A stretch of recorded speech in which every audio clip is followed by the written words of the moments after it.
Oke, halo, jumpa lagi dengan gue Setiawan. Mungkin di video ini gambarnya kurang bagus ya. Cuma ya what the hell, ini cuma video ngobrol-ngobrol aja. Yang penting suaranya bagus. Kenapa? Karena gua sempat lama kemarin nyari mic wireless. Sebetulnya udah hampir sebulan ya DJI Mic Mini ini ya. Cuma kemarin gue sempat rekam pakai Xiaomi 14, nggak tahu kenapa kayak suaranya jelek banget gitu loh. Ternyata setelah coba sana sini gitu, akhirnya ketemu bahwa bugnya itu sebetulnya kayak ada di Xiaomi 14-nya sih. Jadi kalau Xiaomi 14 itu merekam pakai wireless mic itu selalu suaranya agak aneh dibanding HP lain ya. Maksudnya Xiaomi punya HP lain ya, kayak Redmi Note ya. Ya ini Redmi Note 13 gue pakai. Ini hasil perekamannya sih oke-oke aja ya, nggak ada masalah ya. Cuma nggak tahu di Xiaomi 14 itu problem sih. Jadi kayak emang isunya itu di Xiaomi ya, bukan di DJI Mic Mini ya sih. Sebetulnya gue komplain ke DJI. Maksud gue kalau misalnya gue ke service center terus gue bisa duduk bareng teknisi terus kita coba olah dan cek bareng, mungkin in the end kalau emang ketemu bukan solusi ya, ketemu masalahnya ternyata memang bukan dari DJI Mic Mini ya gue nggak akan lanjut klaim. Cuma kemarin karena barang harus dititip, ntar dicek sama teknisi, ya udah gue klaimnya, gue bilang ini ada masalah gitu kan. Gue kasih bukti kualitas suaranya aneh gitu, dan akhirnya ditukar baru sih. Jadi dengan proses yang sekitar 18 hari nggak salah ya, itu akhirnya bisa ditukar baru. Cuma ya setelah gue coba yang baru ini sama juga di Xiaomi 14, ternyata hasil suaranya agak aneh. Gue belum ketemu submit kemana nih masalah kayak begini. Di YouTube gue cek ada orang yang komen itu ada satu bule dan dia ngalami masalah yang sama sih ya. Cuma baru satu itu doang, karena mungkin emang jarang ya orang pakai Xiaomi 14 ngerekam terus pakai Mic Mini ini ya. Nggak banyak mungkin orang yang ngelakuin hal gitu kali. Sebetulnya sih Xiaomi 14 nggak usah pakai mic juga kayak udah lumayan bagus ya suaranya. Cuma ini kayak kalau pakai mic wireless gue pikir ya karena jaraknya agak jauh gitu bisa kasih kualitas audio yang lebih oke lah daripada kayak dari bawaan mic dari HP-nya gitu kan, karena jauh kan ini ngerekamnya. Nah ini sekarang mau ngobrol soal podcast ya. Podcast itu ada banyak macam. Ada orang podcast kayak yang Bapak Podcast Indonesia, Pak DC gitu. Pak DC itu podcast ya, banyak ngundang orang. Nah kalau ada juga orang podcast yang sifatnya ya di studio gitu. Nah kalau gue akan ngerasa kayak podcast gue itu lebih banyak bisa punya kesempatan untuk syuting, ngomong santai gitu kayaknya ketika nyetir sih. Jadi kayak ya udah studionya jadi mobil aja kali ya. Studio gue kayak cocoknya untuk channel ini adalah ya mobil gue jadi studio podcast ya gitu. Nah gue selalu kemarin gue sempat setting pakai DJI Pocket 3. Sebetulnya itu oke sih, cuma somehow karena kondisi akhirnya gue jual aja sih. Itu keren sih, kayak belinya 10,5, gue pakai hampir setahun loh ya, setengah tahun lebih lah ya, mungkin 9 bulan kali. Itu gue jual 9,5 gitu. Jadi kayak cuma turun sejutaan, sekian lama lumayan pakai gitu loh. Ya terus karena satu dan lain hal akhirnya gue ya udah mungkin itu terlalu overkill ya gue pikir buat gue sih untuk saat ini. Tapi sebetulnya emang itu kameranya sih ya sangat comfy banget sih untuk dipakai buat shoot gitu. Kayak nggak banyak setting ribet lah gitu loh. Nyala on shoot gitu kan. Hasilnya oke, bagus. Nah, kalau sekarang gue cuma ada DJI Mic Mini sama kamera HP aja sih untuk sekarang. Ya kalau channel berkembang ya pakai lagi lah Pocket 3 nanti gitu.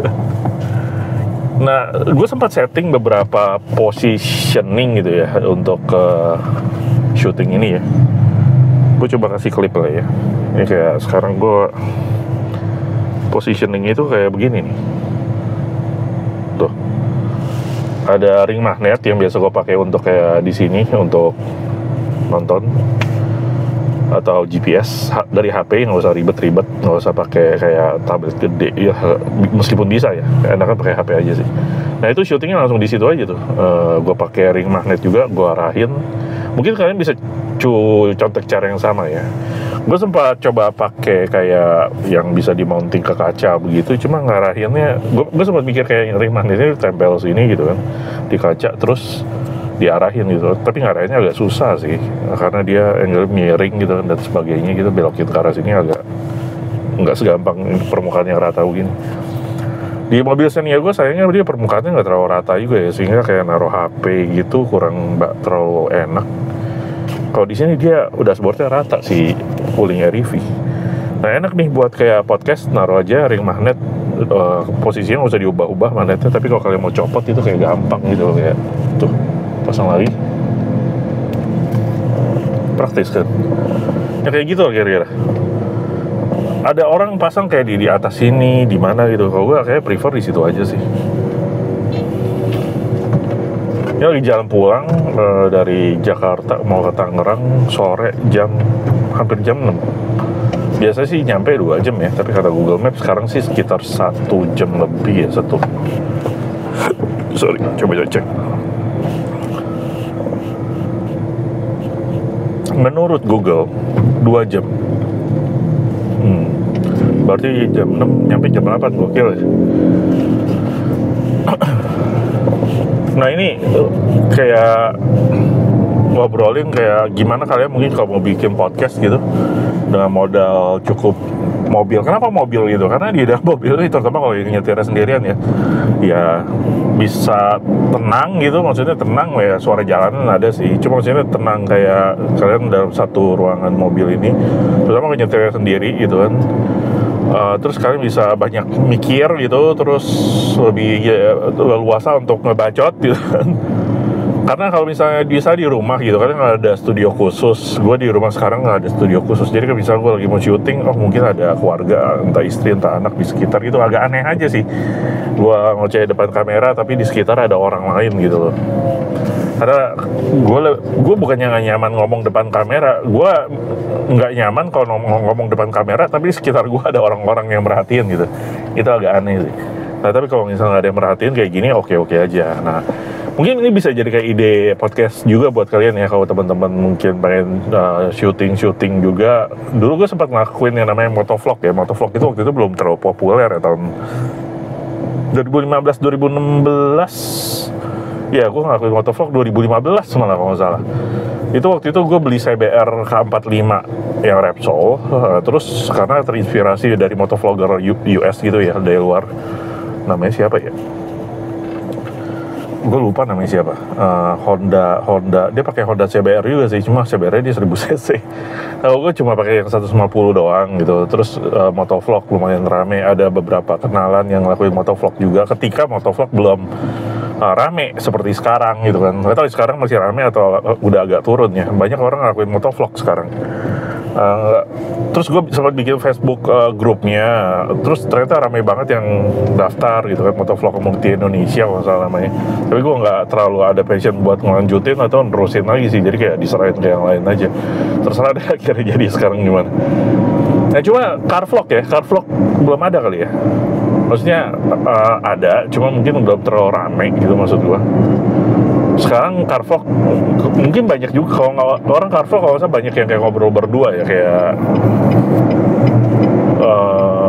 di luar adalah kayak yang syuting sama artis gitu kan, car vlog berduaan nyanyi lah, ngobrol atau apa. Kalau ini sih gue masih car vlog sendirian aja. Tapi kelihatannya banyak juga yang nontonin sih. Makasih ya kalau kalian nontonin car vlog gue. Jadi car vlog itu maksudnya ya kita vlogging, ngobrolin sesuatu tapi ya ada di dalam mobil gitu. Jadi dengan posisi ada di dalam mobil jadi kayak lebih leluasa untuk ngebacot kali ya. Jadi nggak terlalu khawatir nggak ada orang lihat gitu. Kecuali kalau lagi macet begini, lagi jadi kepikiran nih orang sebelah ngeliatin gue lagi kayak syuting di dalam mobil kayak begini, ngoceh sendiri nggak jelas. Cuma gitu lah kira-kira ya, ini buat ide kalian kalau misalnya mau car vlog. Ini settingan baru gue ya. Terus gue juga ada settingan baru nih, gue mau coba share ya. Untuk speaker ini gue pakai JBL Charge 2 Plus ya. Cuma kan kemarin kalau gue taruh begitu aja di sini kan dia suka guling-guling ke depan gitu kan, ya karena bentuknya kan begitu. Nah gue sempat beli kayak penahan gitu nih. Nah, penahan kayak gitu. Jadi dia nggak akan kabur kemana-mana. Itu sebetulnya buat kayak naruh HP sih di dashboard ya. Dia sebetulnya ada kiri dan kanannya buat nahan juga. Tapi gue cuma pakai cukup yang nahan belakangnya aja sih. Gue tempel pakai ya itu double tap yang itu ya, yang kayak 3M.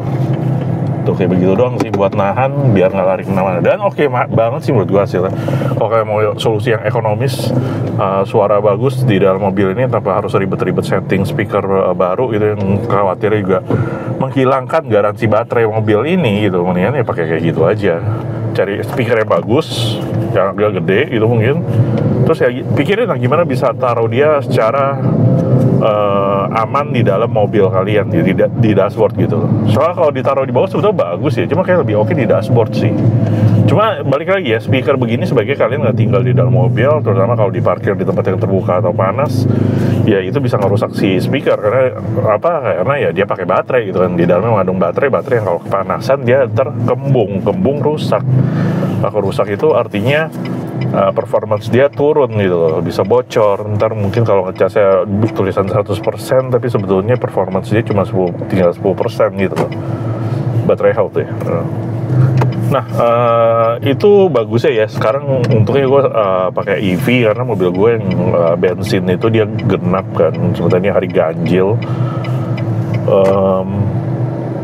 Dan ya semoga jadi enaknya, jadi kalau lagi jam pulang begini nggak kena ganjil genap gitu. Karena sebetulnya di Google Map ya kalian bisa setting gitu, kalian mobilnya mau ganjil atau genap gitu. Terus gue sempat ya gue setting lah mobil gue genap gitu, supaya dia bisa bantu menghindari daerah ganjil genap ketika lagi hari ganjil gitu kan.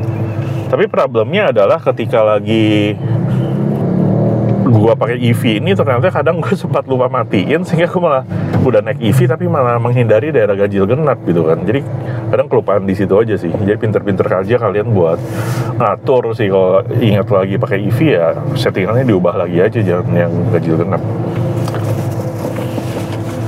Nah terus ini kebetulan ya, mungkin sekalian sedikit promosi buat yang tinggal daerah Tangerang, mungkin bisa order nih. Gue punya produk kopi susu aren, kopi botol namanya, bisa subscription ya. Harganya murah sih, sekarang masih dijual di harga 80.000 untuk ini. Daerah Suvarna Lavon terutama gue bisa antar sih. Ini kiblatnya sih kayak kopi susu aren ini, kiblatnya si kopi tuku ya. Jadi kopi tuku itu kan kalian tahu creamy, ada aroma kopinya juga. Ini pakai mesin espresso ya. Terus gue udah mencoba begitu lama mencari racikan yang paling enak dan supply bahan yang bagus, baik itu biji kopi, creamer ataupun arennya gitu kan. Jadi hasilnya sih sekarang seperti ini ya. Menurut gue oke sih untuk harga ini. Kalian minum kopi begini enaknya ya disimpan di kulkas. Jadi dia biar ngendap dulu rasanya gitu. Makin kayak maksud gue adalah kalau kalian langsung minum dengan kondisi masih hangat fresh brew gitu ya, gue baru bikin, sebenarnya enak-enak aja. Kalau dicampur es batu, kekurangannya dia akan jadi terlalu encer, mungkin rasanya agak turun gitu ya. Nah tapi kalau kalian ngendapin dia di kulkas, misal setidaknya sehari lah gitu ya, atau semalam, besoknya minum dingin-dingin tanpa pakai batu es lagi, itu rasanya akan lebih apa? Mungkin bilangnya kayak lebih medok gitu kali ya. Kopinya lebih medok, lebih nampol gitu ya. Arennya juga gitu kan, rasa kopinya juga enak sih. Tapi ya itu pesan gue, kalau bisa nggak pakai es batu jangan pakai es batu gitu. Tapi kalau pakai es batu ya kalian mungkin harus cepat konsumsinya supaya nggak terlalu encer. Dan kopi susu begini sebaiknya nggak lebih dari 4 hari di kulkas. Untuk apa ya, sebetulnya seminggu bisa, cuma mungkin rasanya agak lebih enak kalau misalnya nggak terlalu lama ya gitu, kayak 1 hari sampai 4 hari gitu.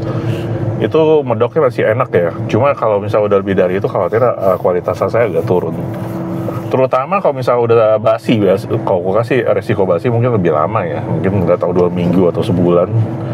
Cuma ya ngapain sih kalian simpen minuman begini terlalu lama gitu. Dari pengalaman gue ketika dia basi, kan kita namanya bikin produk harus ada riset ya. Basinya itu ada basi dari rasa arennya sih. Jadi kayak terlalu apa namanya, jadi kayak minum obat tuh kalau misalnya terlalu arennya ini sih udah agak basi, kurang enak.